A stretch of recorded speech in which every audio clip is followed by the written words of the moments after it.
أعوذ بالله من الشيطان الرجيم. بسم الله الرحمن الرحيم. هل أتى على الإنسان حين من الدهر لم يكن شيئا مذكورا إنا خلقنا الإنسان من نطفة أمشاج نبتليه فجعلناه سميعا بصيرا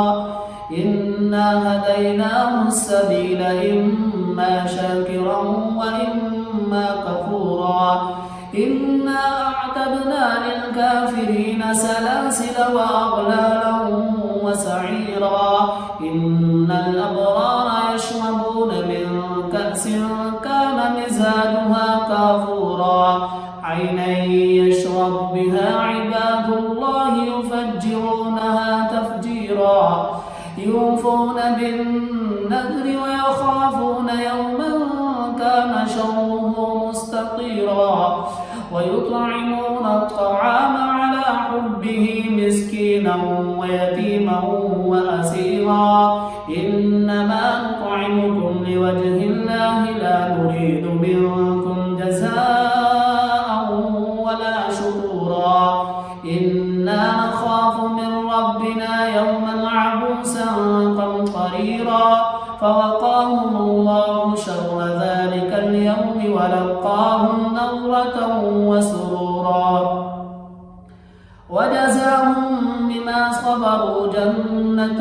وحريرا متكئين فيها على الأرائك لا يرون فيها شمسا ولا زمهريرا ودانية عليهم ظلالها وذللت قطوفها تذليلا ويطاف عليهم بآنية من فضة وأكواب كانت قوارير من فضة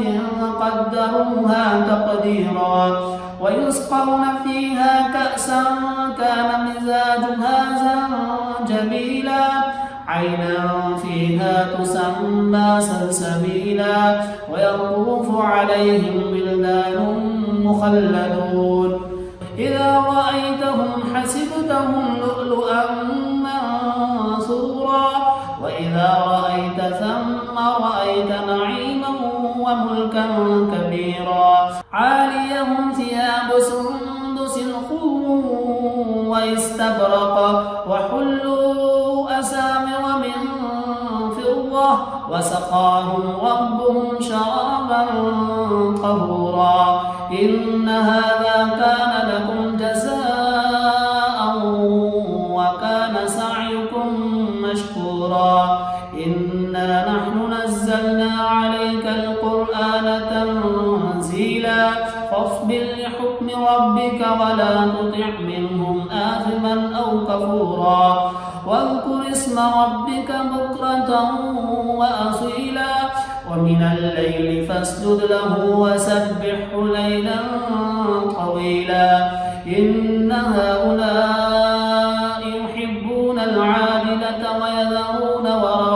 وراءهم يوما ثقيلا نحن خلقناهم وشددنا أسرهم وإذا شئنا بدلنا أمثالهم تبديلا إن هذه تذكرة فمن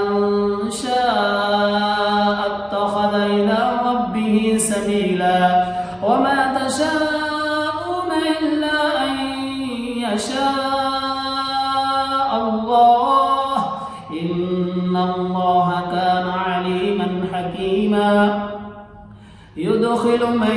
يشاء في رحمته والظالمين أعد لهم عذابا أليما.